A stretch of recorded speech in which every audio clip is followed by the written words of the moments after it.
지금 저희가 열왕기를 읽어가고 있는데 아합에 관한 이야기가 열왕기상 16장에서부터 시작합니다. 그가 이세벨과 혼인하고 바알 숭배를 도입한 이야기가 16장에 나옵니다. 바알 숭배를 시작했을 때 바로 시작한 것은 바로 그들에게 생긴 것은 기근이었습니다. 내 말이 없으면 우로가 없을 것이다. 그렇게 이야기를 하면서 기근이 시작되었습니다. 바알이 비의 신이라고 했는데 바알이 아니라 하나님께서 비의 신이시라는 것을, 비를 주장하시는 분이라는 것을 밝히 드러내셨습니다.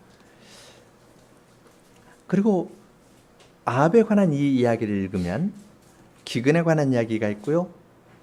또 지금 저희가 21장을 읽었는데 20장, 22장에 나오는 건 전쟁 이야기입니다. 바알 숭배를 도입했습니다. 그렇게 하는 것은 바알 신이 비도 내려주고 나라가 번성하게 되길 바라서 했는데, 그러자마자 3년 기근이 있었고 그리고 전쟁이 계속되었습니다. 이것은 하나님을 버린 나라에 대한 하나님의 언약의 저주였습니다. 저희가 읽은 지금 21장 이야기도, 나봇의 포도원에 관한 이 이야기도 전쟁과 전쟁 사이에 있습니다. 20장에서 아합이 아람과 전쟁 2번 수행한 이야기가 있고 22장에서는 전쟁하다가 아합이 죽습니다.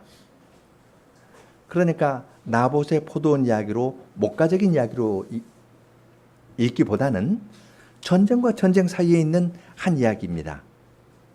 그리고 이 나봇의 포도원 이야기를 때 하나님께서 아합에게 대해서 심판을 선언했는데 그 다음 전쟁에서 아합이 죽습니다. 그러니까 이것은 단순한 이야기가 아니라 우상을 숭배하는 나라에 대한 나라에 대해서 하나님이 어떻게 진노하시는가를 보여주시고, 그 진노 가운데에서 하나님께서 자기 백성을 어떻게 보존하시는지, 우리가 생각하는 것과 다른 방식인데 하나님께서 그의 나라를 어떠한 방식으로, 어떠한 원칙에 의해서 운영해 나가시는지를 여기에서 볼 수 있습니다. 나봇의 포도원으로만 생각하면은 개인의 이야기로 보는데, 그러나 이 전쟁과 기근이 바알 숭배에 대한 하나님의 언약의 저주였다는 것을 생각하면 이 큰 그림 안에서, 우상 숭배하는 한다는 이 큰 그림 안에서 나봇의 포도원, 나봇의 기업에 대한 고백이 갖고 있는 의미도 잘 생각할 수 있습니다. 21장 처음 이야기는 이스라엘 사람 나봇이 이스라엘에 포도원이 있었다는 말로 시작합니다. 이스라엘을 2번 강조해서 쓰는 겁니다.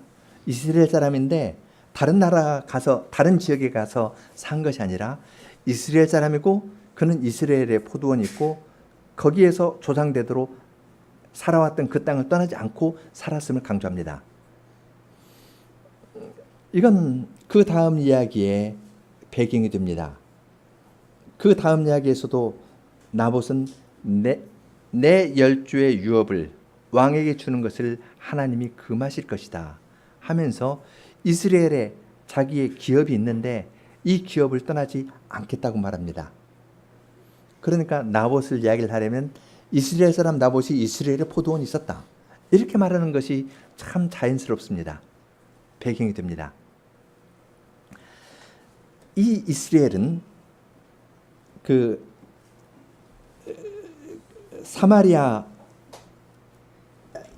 수도인, 그 북이스라엘의 수도인 사마리아보다 북쪽으로 약 30km쯤 떨어져 있습니다. 사마리아는 아합의 아버지 오므리가 은 그 2달란트를 주고 사서 수도로 삼은 곳이 사마리아인데요. 사마리아보다 이 이스라엘은 북쪽으로 약 30km쯤 떨어져 있고, 사마리아는 산 위에 있는데 산을 사서 성을 쌓았거든요. 산 위에 살면은 어떨까요? 여름에는 시원하겠지만 겨울에는 좀 춥습니다. 그렇기 때문에 이스라엘에 오면은 거기는 이스라엘은 골짜기니까요. 사마리아보다 조금 더 한 300m쯤 낮습니다. 그리고 주위 경관도 좋기 때문에 겨울에 지내기 좋은 곳입니다. 그래서 사마리아에 왕궁이 있는데 이스라엘에 와가지고 겨울철을 지내고 그렇게 합니다. 이스라엘은 골짜기이기 때문에 거기 포도원도 있고 또 아합이 좀 취미가 있었던 것 같아요. 채소밭을 가꾸는 그런 취미가 있었던 것 같습니다. 자기 왕궁 옆에 저 포도원이 있는데 저걸 싹 갈아버리고 채소밭 만들면 참 좋겠다. 그런 생각이 들었던 것 같습니다. 그래서 혼자 갑니다. 혼자 가가지고 이스라엘 사람 나봇을 만나가지고 내 왕궁 곁에 있는 저 포도원을 나에게 주어서 나로 하여금 나물밭을 삼게 하라. 그렇게 하면은 그 대신에 그보다 더 아름다운 포도원을 너에게 줄 것이고 내가 원한다면 그 값을 돈으로 쳐서 주겠다고 이야기합니다. 그냥 빼앗는 것도 아니고요. 그것보다 더 좋은 포도원을 줄 거고 또 원하면 내가 너에게 돈을 주겠다. 그랬습니다. 시골에 사는 사람들의 꿈이 있는데요. 자기 고향에서 좀 벗어나 보고 싶은 그런 꿈이 좀 있습니다.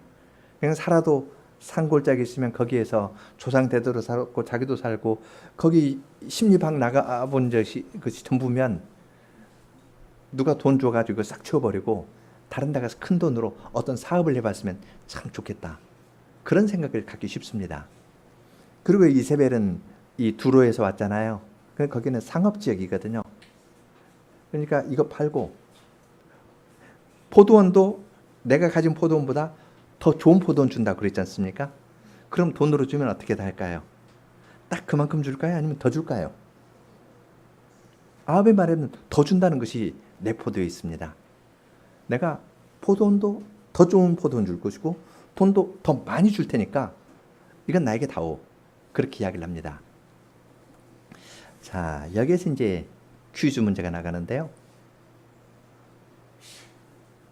초등학생 아이들은 아합이 하는 말하고 나봇이 하는 말하고 다릅니다. 아합이 하는 말하고 나봇이 하는 말하고 어떤 것이 다른지 그걸 살펴봐야 되고요.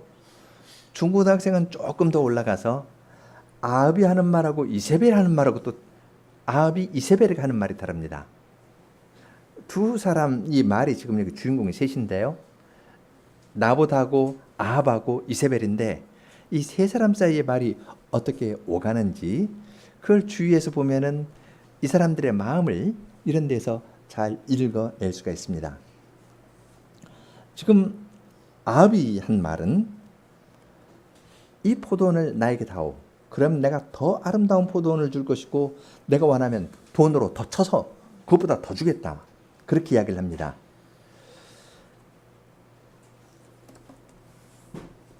거기에 대해서 나봇이 이야기를 하는데요. 제가 사역한 것으로 읽겠습니다. 3절 나의 조상의 기업을 임금님께 드리는 일을 여호와께서 금하실 것입니다. 아합이 추물하고 화를 내면서 자기 집으로 돌아갔다. 그것은 이스라엘 사람 나봇이 그에게 나의 조상의 기업을 내가 임금님께 드리지 않겠습니다 하고 대답한 말 때문이었다. 그는 자기 침상에 누워 얼굴을 돌리고 음식을 먹지 않았다 그랬습니다. 2절에서 아합은 나봇에게 이렇게 이야기했습니다. 그대의 포도원을 나에게 주시오. 그러면 내가 더 좋은 그 대신 더 좋은 포도원을 그대에게 주겠고 또 원하면 적정가를 현금으로 쳐서 주겠소. 그렇게 이야기를 했는데 왕의 말에 포도원이라는 말이 두 번 나오죠. 포도원이라는 말이 두 번 나오는데 거기에 대해서 나봇이 한 말은 두 번 나오는 말이 있습니다. 한 번만 써도 되는데 두 번 씁니다. 그것은 내 조상의 유업이라는 말입니다. 내 조상의 기업을 임금님에게 드리는 걸 여호와께서 금하실 겁니다. 그렇게 말합니다. 그것은 임금님 말을 안 듣는 것가 아니라 여호와의 명령 때문에 나는 드릴 수 없습니다 하고 공손하게 이야기하는 겁니다. 그 말을 나봇은 나의 조상의 기업을 내가 임금님께 드릴 수 없다고 이해를 했습니다. 하나님께서 금하신다는 말은 쏙 빠졌습니다. 사람이 어떤 말을 듣고 이해하고 옮길 때요, 자기가 듣고 싶은 것만 듣는 경향이 있습니다. 그래서 자기가 이해 잘 못하면 빼요. 지금 하나님께서 금한다는 말은 아합에게는 쏙 빠졌습니다. 제일 중요한 것은 이 가나안 땅은 하나님께서 그들에게 기업으로 주신 겁니다. 주인은 하나님이십니다.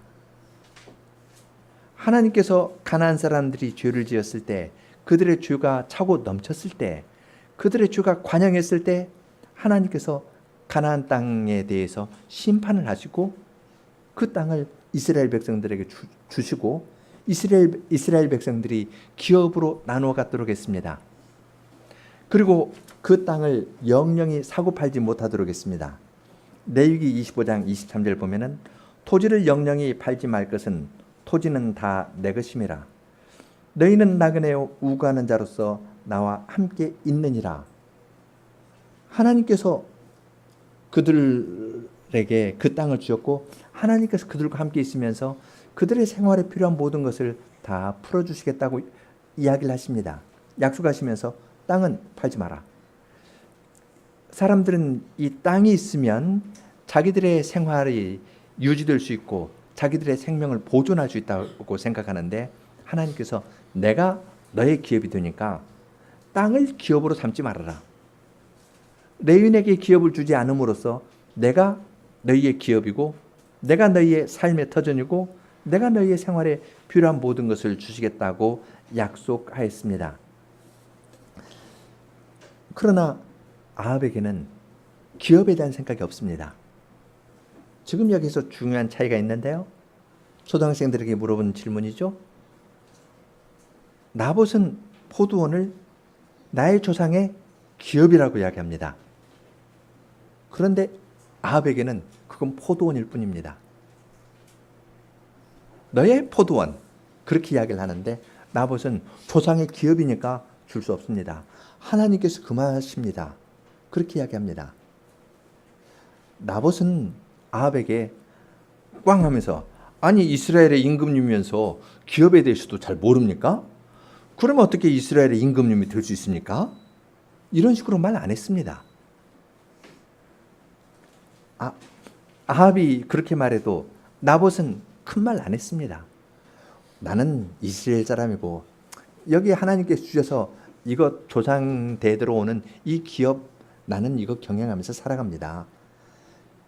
드리고 싶지만 하나님께서 금하시니까 난 드릴 수 없습니다 하고 아주 공손하게 이야기했을 뿐입니다. 그러나 하나님에 대한 생각이 없고 바알을 도입하고 바알을 숭배했던 아합으로서는 견딜 수 없습니다. 저놈이, 나봇 저놈이, 지가 뭔데 내 말을 안 들어? 이런 것으로 마음이 삐진 겁니다. 그래서 그는 돌아와가지고 이 집에 와서 밥도 먹지 않고요, 침상에 누워 얼굴을 돌리고 음식을 먹지 않았습니다. 여기에서 침상에 누워 얼굴을 돌리고 음식을 먹지 않았다 했는데, 이때 침상은 침대라기보다는 이때 이제 누워서 먹는 겁니다. 이때 이제 그리스의 그림, 연극이나 이런 데서도 그러죠. 왕이 이렇게 누워가지고 먹었습니다. 그러니까 밥 먹을 시간이라는 이렇게 먹어가지고 이렇게 했는데,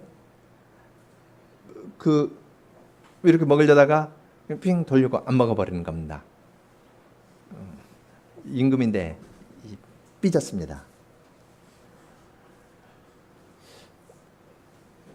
남편이 밥을 먹지 않으면, 그래서 삐지면 제일 민감하게 반응을 보이는 사람이 아내겠죠.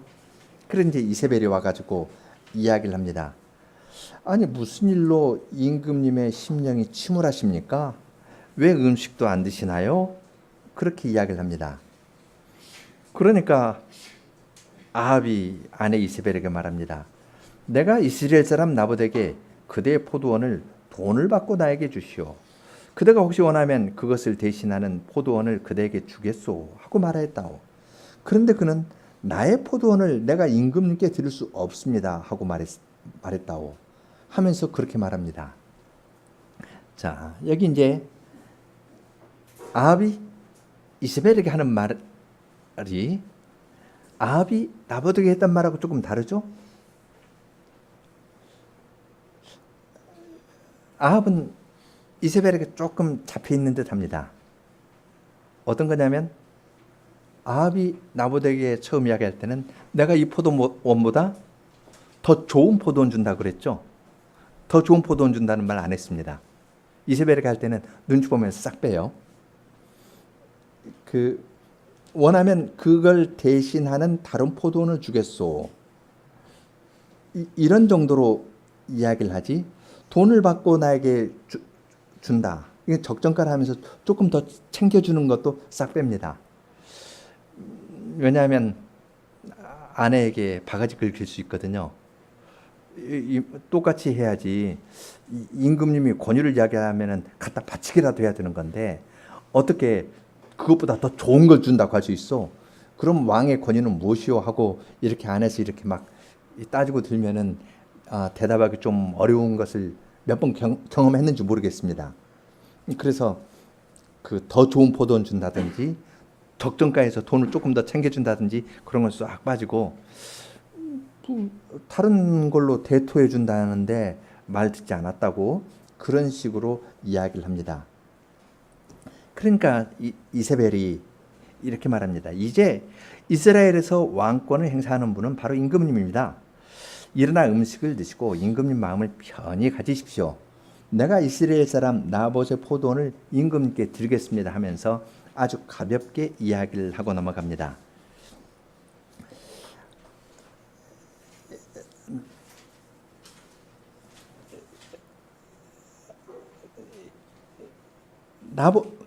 나봇의 포도원에 대해서 지금 아합이 그렇게 이야기를 했을 때 이세벨이 아주 가볍게 문제를 처리합니다. 당신이 이스라엘의 왕이지 않습니까? 왕인데 그 정도 하나 못 하십니까? 내가 대신 처리해 줄 테니까 가볍게 이렇게 딱 처리하면서 밥을 먹으라고 이야기를 합니다. 그러면서 이세벨이 이야기를 하는 걸 보면요. 아합의 이름으로 편지들을 씁니다. 그리고 아합의 도장으로 딱 찍어가지고 이 편지를 나봇이 사는 성읍의 장로들과 귀족들에게 보냈습니다. 지금 아합은 오므리 왕가의 두 번째 왕이라는 걸 생각하십시오. 그러면 왕조가 바뀌었으면 어떨까요? 여로보암 왕조가 있었고 바사 왕조가 있었고 그 다음 세 번째 오므리 왕조거든요. 왕조가 바뀌면 이 왕조에 새로운 왕조에 빌붙으려고 하는 그런 새로운 사람들이 있을 겁니다. 그러니까 이세벨은 그런 사람을 쫙 노리는 겁니다. 그래서 나봇이 사는 그 동네의 중요한 사람들, 그런 사람들에게 편지를 보내고 아합의 도장으로 도장을 꽝 찍어가지고 보냅니다. 편지에는 이렇게 적혀 있었습니다. 금식을 선포하고 나봇을 백성의 앞줄에 앉히시오. 그리고 불량배 두 사람을 나봇의 맞은편에 앉게 하고 그 두 사람이 일어나서 나봇이 하나님과 임금님을 저주하였다고 그렇게 말을 하도록 하시오. 그 말 끝나면 그를 데리고 나가서 즉시 돌로 쳐서 죽이라고 이야기를 합니다. 금식을 선포하니까 사람들이 좀 긴장하겠죠. 그래서 긴장한 상태에 이렇게 다 모아놓게 하고 그 다음에 나봇을 맨 앞에 앉히고 그 앞에 불량배 두 사람이라 했는데 이 불량배라는 것은 히브리 말로 벨리알이라는 말입니다. 벨리알이라는 말이 고린도 후서에도 나오는데요. 고린도 후서 6장에 의와 불법이 어찌 함께하며 빛과 어둠이 어찌 사귀며 그리스도와 벨리알이 어찌 조화되며 믿는 자와 믿지 아니하는 자가 어찌 상관하며 그렇게 말할 때 벨리알이라는 말이 나옵니다. 이 벨리알이라는 말은 그러니까 매우 안 좋은 말이라는 걸 알 수가 있죠. 아주 불량배고 믿지 않고 어떤 말도 그 좋은 말을 들으려고 하지 않는 그런 종류의 사람입니다. 그런 두 사람이 와서 하나님과 왕을 저주하였다. 그렇게 말을 하니까 이 사람들이 거짓 맹세도 하고 살인하는 데에도 앞장섰습니다. 이세벨의 치밀함은 그 다음 말에서도 알 수 있습니다. 그 사람들이 성의 장로들이 이세벨의 편지한 대로 그대로 하였고 한 다음에 그들이 돌로 침을 받아 죽었다는 말을 이세벨에게 전하였습니다. 이세벨이 정확하게 쓰니까 이스라엘 골짜기에 있는 그 장로들, 귀인들을 신은 귀족들이 왕비의 말을 그대로 시행합니다. 시행할 뿐만 아니라 그대로 시행하고 보고합니다. 아마 이세벨이 편지 쓰면서 할 때 편지만 쓰고 그렇게 하라 하고 그냥 모르는 것가 아니라 그 다음 사후 관리까지 합니다. 이 일이 제대로 잘 시행되었는지 즉시 해가지고 보고하시오. 딱 그러니까 일 쫙 하고 그 다음에 이세벨에게 즉시 보고합니다. 이런 걸 보면 이세벨은 보통 여인이 아니라는 것을 알 수 있습니다. 완벽하게 일을 처리합니다. 아주 능력 있는 깔끔하게 일을 처리하는 그러한 여인이라는 것을 알 수 있습니다. 그래서 나봇이 죽었다는 말 하니까 이세벨은 아합에게 가볍게 일어납니다. 일어나십시오. 돈을 받고 주라 해도 거절하던 이스라엘 사람 나봇의 포도원을 차지하십시오. 나봇은 죽었습니다. 그렇게 말합니다. 자기가 이렇게 저렇게 했다는 것 왕에게 다 이야기 안 합니다. 뒤에서 깔끔하게 정리하고 남편 아합은 기분 좋게 가서 거기서 채소밭 가꿀 수 있도록 싹 마련해 주는 겁니다. 그러면서도 여기 정당한 말이 있습니다. 정당화를 합니다. 돈을 받고 주라 하여도 나봇이 거절했는데 돈 주겠다 했는데 돈 안 받은 놈이니까 그리고 왕의 명령 어겼으니까 내가 처리했습니다 라는 것이 살짝 들어있는 겁니다. 무리하게 지나가는 사람 그냥 뺏은 거 아니고 돈 줄 테니까 이거 파시오 했는데 왕의 명령을 거역했으니까 이런 놈은 그냥 새로운 왕조의 기강을 확립하기 위해서 일벌 100개 해야 된다 하면서 딱 쳐버리는 겁니다. 아주 간단하게 일을 처리하고 왕에게 이야기를 합니다. 일어나 내려가서 나봇의 포도원을 차지하십시오. 그렇게 말합니다. 그랬더니 아합이 일어나서 내려가가지고 그 포도원을 차지하려고 했습니다. 침상에 있지 않고 일어나서 이스라엘로 내려가서 차지하려고 하는데 그런데 그때 다른 한 사람이 또 일어났고 다른 한 사람이 내려갔습니다. 아합은 이세벨의 말을 듣고 일어나서 내려갔는데 다른 사람은 여호와의 말씀을 듣고 일어나서 내려갔습니다. 여호와께서는 디셉 사람 엘리야에게 말씀하셨습니다. 사마리아에 사는 이스라엘 왕 아합을 만나려고 일어나서 내려가라고 말합니다. 그가 나봇의 포도원에 있다. 그가 그것을 차지하려고 내려갔다고 이야기합니다. 나봇은 죽었습니다. 그런데 하나님께서는 여전히 그 포도원을 나봇의 포도원이라고 말씀하십니다. 나봇은 하나님의 나라에서 자기의 자리를 잃은 적이 없습니다. 이세벨이 죽였지만 하나님 보실 때에는 그 포도원은 여전히 나봇의 포도원이었습니다. 그가 그것을 차지하려고 일어나서 내려갔으니까 너도 일어나서 내려가라고 이야기를 합니다. 그리고 그에게 하나님의 말씀을 선언하랍니다. 내가 사람을 죽이고 또 찾아했느냐? 여호와께서 이렇게 말씀하셨는데 개들이 나봇의 피를 핥던 그곳에서 개들이 너의 피도 너의 것도 핥을 것이다 라고 심판의 말을 전하도록 하였습니다. 아합은 자기가 몰랐다고 이야기를 하겠지만 그러나 그는 이스라엘의 왕이었고 이 모든 것에 대해서 책임을 질 자였습니다. 그러니까 하나님께서 내가 살인죄를 지었고 살인죄를 지었으니까 6계명을 어긴 겁니다. 이웃의 재산을 탐냈으니까 그건 10계명을 어긴 것이고 또한 거짓 증언을 했으니까 3계명도 어긴 것입니다. 그렇게 하나님의 계명을 어긴 자에 대해서 공의로 심판하시겠다고 이야기를 했습니다. 나봇의 피를 핥던 곳에서 그 개들이 너의 피도 핥을 것이다. 그렇게 이야기를 했습니다. 그러한 말씀을 주어서 엘리야를 보냈습니다. 전에는 엘리야가 아합을 피해 다녔습니다. 그런데 이때에는 하나님 아합을 피해 가지고 사르밧에 가서 피해 있지 않았습니까? 그러다 이제 갈멜산에서 또 만났었고 그 다음에 로뎀나무로 도망가기도 했었는데요. 다시 지금 이때에 아합 앞에 엘리야가 섰습니다. 그러니까 아합이 엘리야에게 말합니다. 내 원수야, 나를 찾아왔냐? 그렇게 말합니다. 아합도 말이 곱질 않습니다. 하자마자 이 원수 같은 놈, 넌 나보러 왔어? 그렇게 이야기를 하니까 엘리야도 지지 않습니다. 예, 찾아왔습니다. 그렇게 당당하게 이야기합니다. 그러면서 이것은 임금께서 스스로 팔려서 여호와 보시기에 악한 일을 행하였기 때문입니다. 하면서 그가 스스로 팔렸다고 이야기를 합니다. 자기의 욕심에 눈이 가려가지고 하나님의 말씀을 무시하고 죄를 지은 것을 스스로 팔렸다고 이야기합니다. 스스로 팔려서 자기 욕심 때문에 당신의 영혼을 팔아버린 것과 같습니다. 합니다. 팔아버렸기 때문에 이제 하나님의 심판이 임하는데 세 가지로 이야기합니다.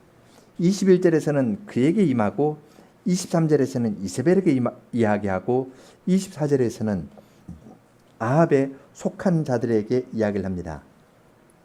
21절에서는 이제 내가 너에게 재앙, 그 악한 것이 임하게 하겠고 내가 너의 후손을 전멸하겠다.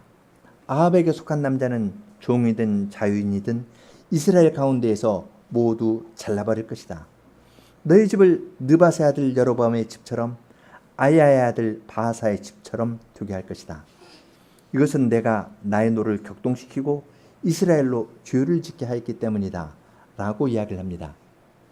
아합을 죽였는데 그러면서 자기 영혼을 팔아버렸는데요.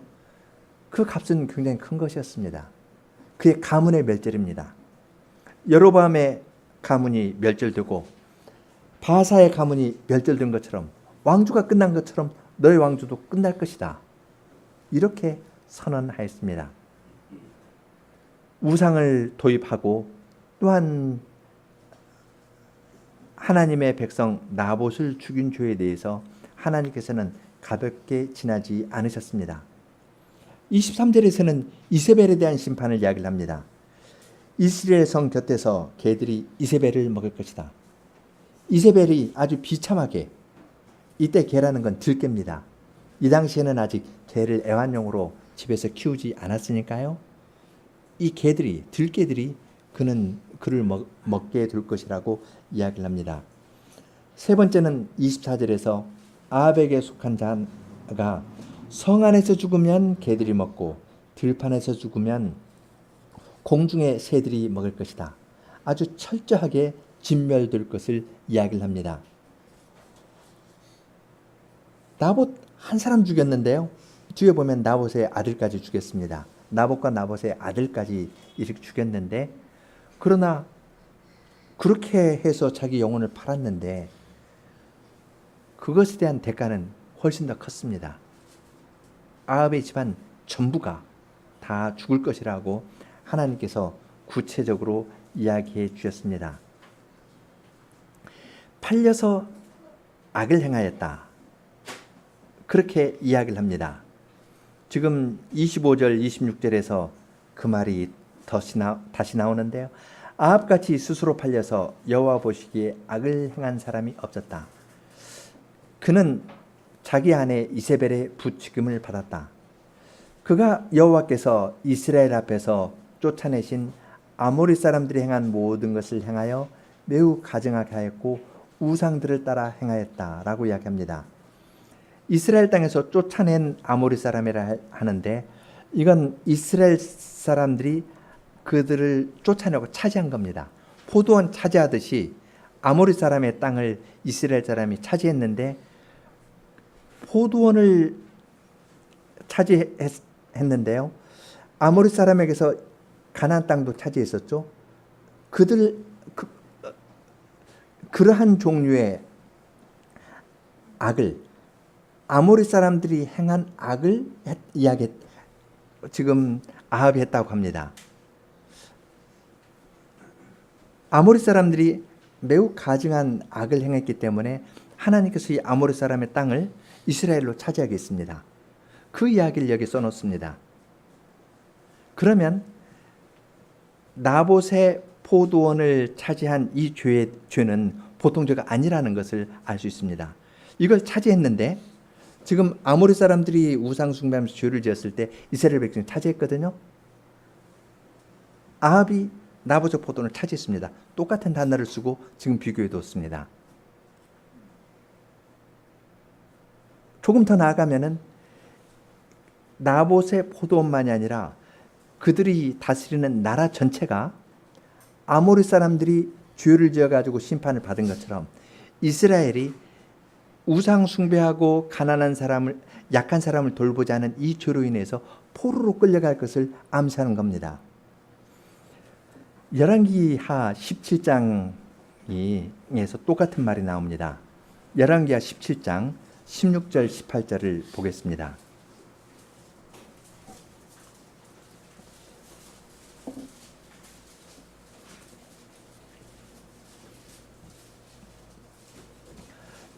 열왕기하 17장 16절부터입니다. 그 하나님 여호와의 모든 명령을 버리고 자기를 위하여 두 송아지 형상을 구워 만들고 또 아세라 목상을 만들고 하늘의 이루얼 성신을 숭배하며 또 바알을 섬기고 또 자기 자녀를 불 가운데로 지나가게 하며 복술과 사술을 행하고 그 다음 말이 나오죠. 스스로 팔려서 여호와 보시기에 악을 행하여 그 노를 격발케 하였으므로 여호와께서 이스라엘을 심히 노하사 그 앞에서 제하시니 유다 지파 외에는 남은 자가 없으니라. 북이스라엘의 심판을 이야기를 하면서 북이스라엘이 우상을 숭배하면서 그들을 스스로 팔려서 여호와 보시기에 악을 행했다고 이야기합니다.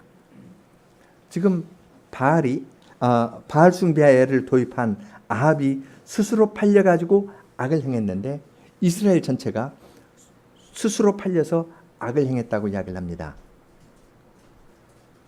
아합의 죄가 이건 보통 죄가 아니라 아모리 사람의 땅을 차지했는데 아합이 나봇의 포도원을 차지한 건 아모리 사람들이 짓는 죄하고 아주 비슷한 성격을 가지고 있다는 것을 지금 26절에서 이야기를 하는 겁니다. 아모리 사람의 땅을 너희가 차지했는데 너희가 나봇의 포도원도 이런 식으로 차지하는구나. 그러면 아모리 사람이 죄를 지은 것하고 비슷한 죄를 짓는 것이고 따라서 내가 너희를 전부 심판해서 스스로 팔려서 악을 행하기 때문에 내가 너희를 포로로 보내겠다라는 뜻이 여기 암시되어 있습니다. 작게는 아합 집에 대한 심판인데 크게는 북이스라엘 전체에 대한 심판의 말이 아합에게 하는 말에 담겨 있고 그것을 우리는 열왕기하 17장의 말에서 더 확인해서 알 수 있습니다. 이렇게 큰 심판의 말을 들었을 때 아합이 조금 돌이켰습니다. 자기 옷을 찢고 맨몸에 굵은 베옷을 입고 금식하였습니다. 그러니까 하나님께서 엘리야에게 또 말씀하십니다. 아합이 하나님 앞에서 겸비하고 낮추기 때문에 그가 살아있을 동안에 재앙을 그에게 내리지 않고 그의 아들 때에 그 집에 재앙을 악한 일을 내리게 하시겠다고 말씀하셨습니다. 악한 왕이라도 회개하면은 하나님께서 그만큼 심판을 연기하고 유보해 주시는 것을 볼 수 있습니다. 회개하기를, 한 사람이라도 더 회개하고 돌이키기를 원한다는 것을 우리는 이러한 말씀에서 알 수 있습니다. 지금 여기에서 주인공은 세 사람이라고 그랬죠? 나봇이고 아합, 이세벨. 이제 이걸 연극으로 구성한다면 나봇, 그리고 나봇의 아들들 있겠죠? 그 다음에 아합이 있고 이세벨이 있고, 그 다음에 이스라엘 성의 장로들이 있고, 그 다음에 또 중요하게 엘리야가 있겠죠. 이런 사람들이 지금 등장인물로 나서서 이야기를 주고받습니다. 나봇의 관점에서 한번 보시죠. 여러분이 나봇이라면 어떻겠습니까? 조금 더 달리 표현해서 나봇은 돌로 침을 받아서 죽었습니다.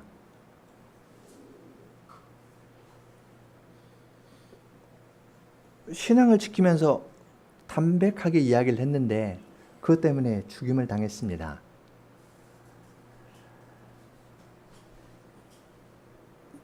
그러한 일을 당했다면 어떻게 생각해야 될까요?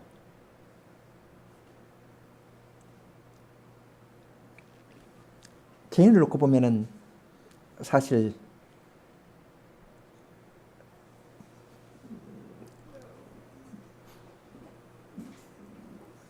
잘 알기 어려운 거가 있습니다.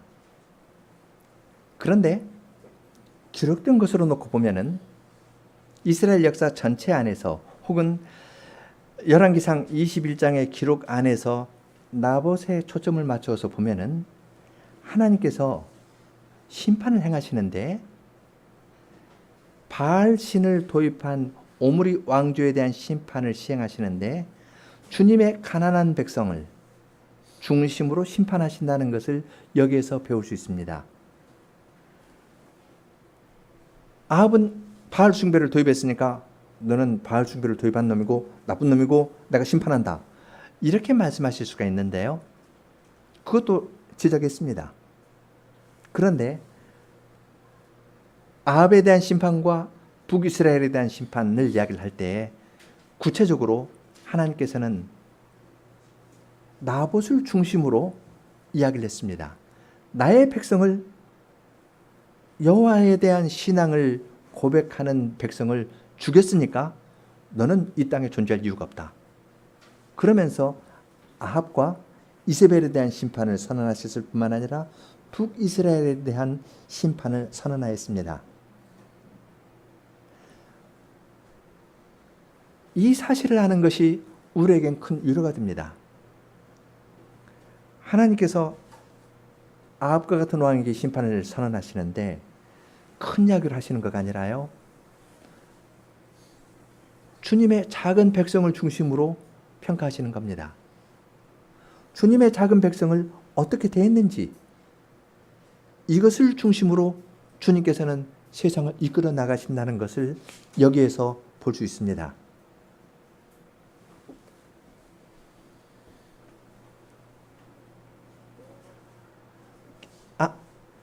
나봇 개인이 어떠한 어려움을 당했을지, 그 가정이 당한 어려움에 대해서는 우리는 잘 모릅니다.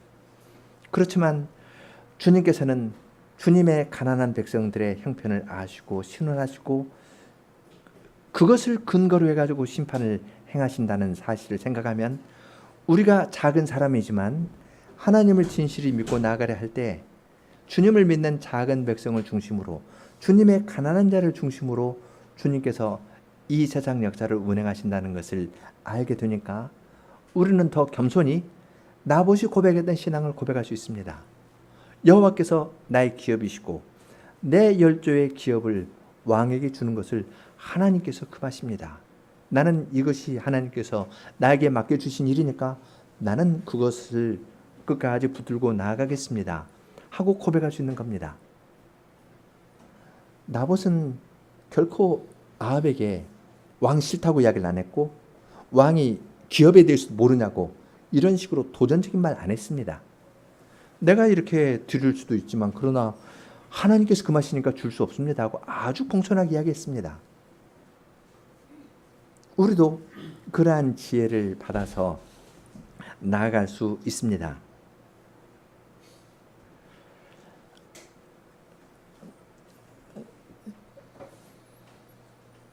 이세벨에 대해서는 조금 더 분명하게 알 수 있습니다. 이세벨은 이 미모와 재력을 가질 뿐만 아니라 아주 지력과 담력도 겸비한 여인인 것처럼 보입니다. 아합이 자기 남편이 이렇게 했을 때 자기 남편을 어떻게 유혹해야 할 줄 금방 알고, 그 다음에 나봇 같은 사람을 어떻게 깔끔하게 처리하는 것에 대해서는 할 수 있는지에 대해서는 매우 잘 알았던 사람 같습니다. 일 처리하는 거 보면 정말 아주 깔끔합니다. 편지들을 사람들에게 쫙 보내고 일을 신속히 시행하게 하고 보고를 받고, 그 다음에 남편에게 이야기할 때는 우리가 돈 주려고 했는데 그 사람 돈 안 받았잖아요. 그래서 죽었습니다. 그러니까 그 사람 죽는 건 당연한 것으로 쉽게 가볍게 처리합니다. 시시콜콜 모든 건 남편에게 이야기를 하지 않고 가볍게 자기가 딱 처리합니다. 그리고 그는 예후가 와서 죽을 때에도 보면은 어떠나요? 화장하고 나오잖아요. 그러면서 예후 너냐? 하면서 너 왜 반란 일으키냐면서 예후를 죽는 순간에도 꾸짖습니다. 아주 담력 있는 여인입니다.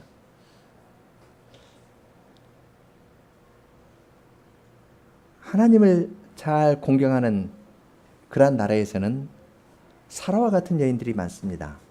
자기 남편을 주라 하고 순종하는 그러한 여인들이 많은데, 바알을 숭배하는 그러한 문화에서는 이세벨 같은 여인이 인기가 좋습니다.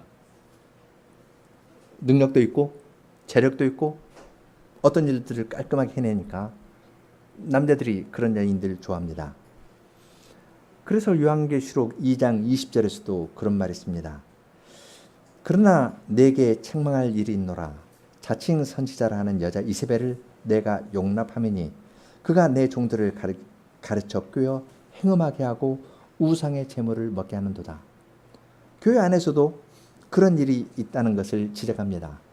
두아디라 교회에 이세벨을 용인하고 우상의 제물을 먹는 일들이 있었습니다. 그러한 사람을 경계하도록 하나님의 말씀은 가르쳐 줍니다. 그런 여인과 혼인하면 어떨까요?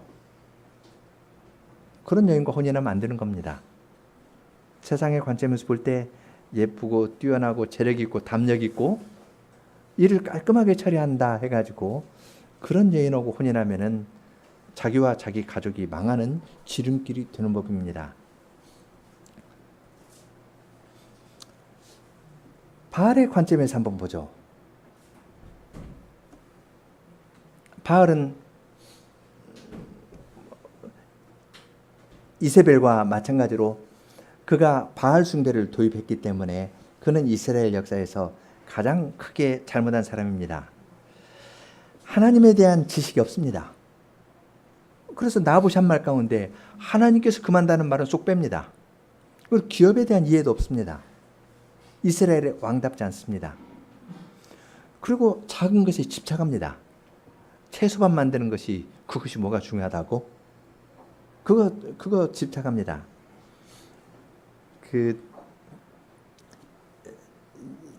지금 여기 채소밭이라는 거 한 말이 애굽의 채소밭이라고 할 때 거기에도 나온 단어입니다. 그러니까 성경에 2번 나오는 단어인데요. 그 애굽의 채소밭이라고 이야기하는 것 때문에 조금 더 애굽적인 것을 동경한다. 뭐 그런 식으로도 볼 수 있겠습니다. 이스라엘에서는 포도원이 아주 중요했지 않습니까? 그래서 사람의 마음을 즐겁게 하는 포도주를 주신 여호와께 감사하라. 내 집 내실에 있는 내 안에는 결실한 포도나무와 같다 하면서 그 이스라엘의 문화에서 포도원 그리고 포도가 주는 이미지가 있는데 그런 걸 좀 싫어하는 그런 부정적인 뉘앙스도 약간 있는 단어입니다. 그러니까 이스라엘의 특성을 잘 유지하기보다는 바알 숭배도 도입하고 애굽의 채소밭 같은 것도 좋아하고 뭐 그런 식으로 나라를 운영해 갔던 아주 잘못된 왕입니다. 그런데 하나님의 예언자의 말이 있을 때는 또 회개했습니다. 그러니까 하나님께서 그만큼은 인정해 줬습니다. 그렇지만 그렇다 해가지고 그가 완전히 회개한 건 아니고요. 그 다음 장에 그는 죽습니다. 아합의 죽는 이야기는 그 다음 장에 나오고, 그 다음에 그의 아들 때 아합의 집안이 멸절을 하는데요. 아합 다음에 아하시아고 아하시아 다음에 여호람입니다. 여호람이 약 11년 왕위에 있었으니까 이제 아합 이 일부터 몇 년 후인지는 잘 모르는데 적어도 한 12, 13년 후에 하나님의 심판이 엘리야를 통해 가지고 이야기한 심판이 시행되는 것을 알 수 있습니다.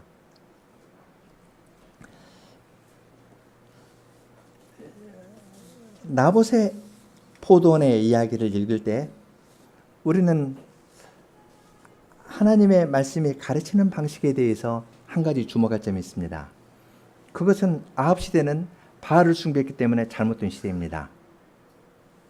그런데 바알을 섬기는 그 문화가 잘못되었는데 그 문화에 대해서 접근하고 지적하는 방식은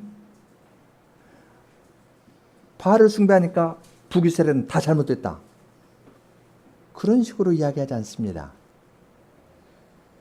아합에 대한 심판은 매우 작고 구체적인 데에서 시행됩니다. 아합이 나봇의 포도원을 빼앗으려고 하나님의 백성을 죽인 일을 들어서 아합 집에 대한 심판을 선언합니다. 하나님의 말씀은 우리로 하여금 전체적인 큰 것을 보게 하지만 동시에 그 안에 있는 한 사람 한 사람의 역할도 중요하게 봅니다. 만일 그렇지 않으면 우리는 둘 중에 하나에 빠집니다. 어느 경우는 항상 큰 말합니다. 아합은 바알을 숭배했고 물질 숭배고 그래서 그 시대는 다 잘못됐다. 맞는 말인데 뭐가 비어 있습니다. 하나님께서 바알을 숭배하는 아합 집에 대한 심판은 나봇과 같은 진실된 신앙 고백하는 사람을 통해서 이것을 심판하셨습니다. 그렇기 때문에 이러한 기사를 읽을 때 우리는 나 자신을 돌아보는 겁니다. 큰 이야기만 하는 것이 아니라 내가 나봇과 같은 신앙을 가지고 있는가? 나에게 누가 좋은 기회를 준다 할 때 하나님을 믿는 신앙 때문에 거기에 대해서 아니라고 말하는가? 그것을 돌이켜보게 하는 겁니다. 이것은 사르밧 과부 이야기라든지 엘리야 때 사르밧 과부, 그리고 엘리사 때 수넴 여인의 이야기에서도 볼 수 있습니다. 큰 이야기인데, 그 시대의 성격을 짓는 큰 이야기인데 하나님께서는 그 안에 하나님의 참된 백성들을 두십니다. 그리고 이들의 입에서 나오는 그 고백을 받으시고 그것으로 그 시대의 문제를 풀고 나가십니다. 오늘날 우리가 살고 있는 이 시대도 바알 숭배하는 시대하고 비슷합니다. 사람들이 만몬이라는 우상을 섬기고 바알이 비의 신이고 생명의 신이고 양식의 신이었던 것처럼 요즘에도 다른 것들이 비라든지 양식이라든지 생명이라든지 이런 문제들을 다 풀 수 있다고 생각하고 과학기술이 하나의 우상처럼 이 시대를 다 끌고 가고 있습니다. 그리고 그런 시대에 대해서 큰 말로 비판할 수 있습니다. 그러나 그런 큰 말은 별 효과가 없습니다. 그러한 데 정말로 힘 있는 것은 믿음에서 나온 진정한 말이 큰 힘을 발휘하는 겁니다.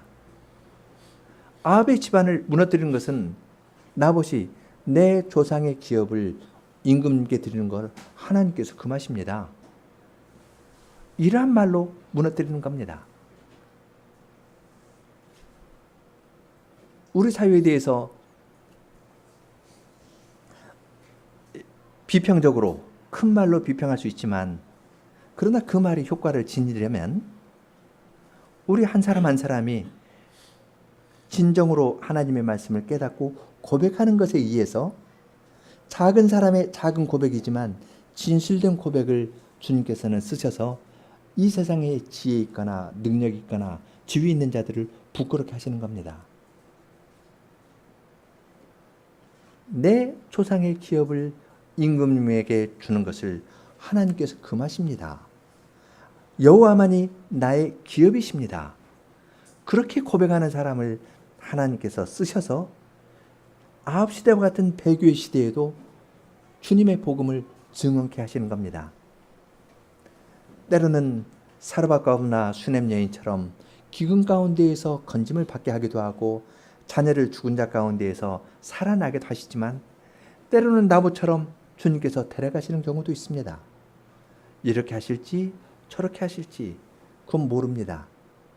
그렇지만 이렇게 어두운 시대에도 빛이 되는 것은 큰 말을 하는 사람이 아니라 믿음으로 진실된 신앙 고백한 사람, 그러한 사람을 하나님께서 쓰셔서 주님의 나라를 경영해 나아가십니다. 함께 여호와께서 나의 기업임을 고백하는 시편 16편을 부르겠습니다. 1절, 2절, 3절 부르겠는데요.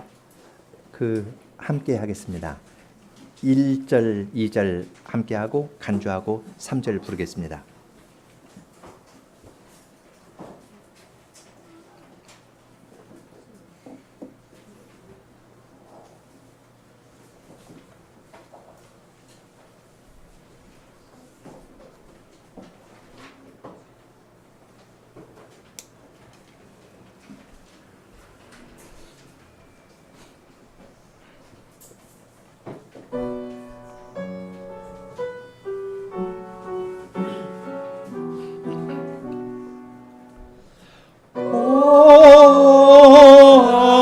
하소서 나의 하나님, 참으로 주께 제가 피합니다.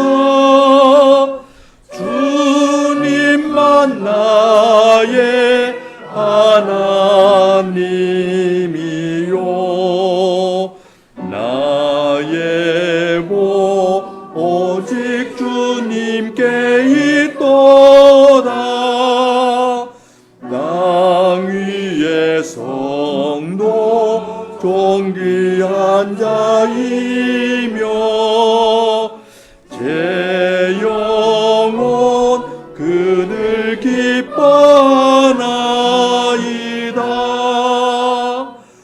다른 신들을 쫓아가는 자, 그들의 고통 점점 커지도다.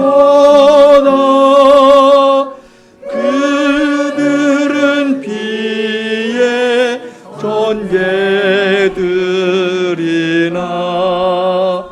그 제사 나와 상관이 없도다. 그 신의 이름 그들 부르지만 그 이름 나와 상관이 없도다.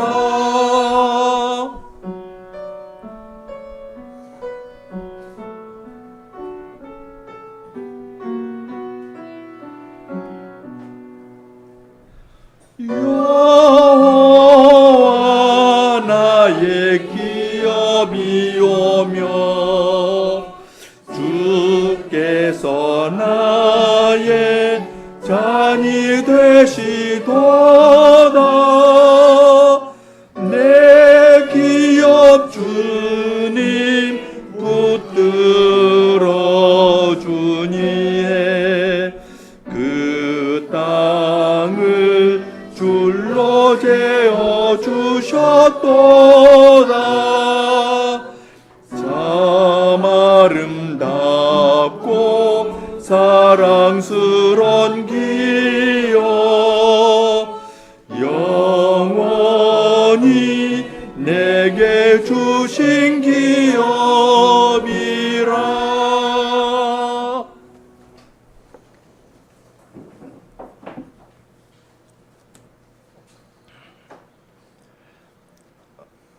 거룩하신 하나님, 하나님께서는 하늘에 계신 거룩하신 하나님이시지만 그리스도 안에서 저희의 아버지와 저희의 하나님이 되시고 저희의 삶의 터전이 되시고 저희의 기업이 되시는 분이십니다.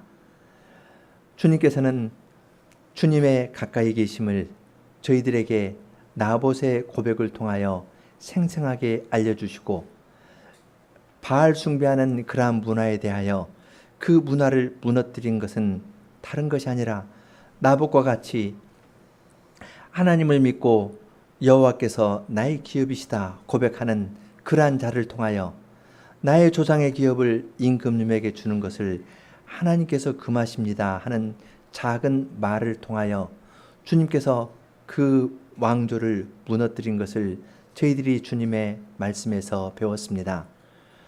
믿음이 부족한 저희들은 이 사회의 현상이나 잘못된 것에 대하여 큰 말 하기를 좋아하고 그러면서도 어느 순간 무의식적으로라도 큰 말을 하는 자기 자신에 도취되기가 쉬운데 주님께서는 그러한 식으로 역사를 이끌어 나가시는 것이 아니라 하나님을 믿는 작은 사람의 믿음의 말을 통하여 주님의 교회의 능력을 나타내고 세상의 지혜 있는 자들을 부끄럽게 만들어 나가십니다.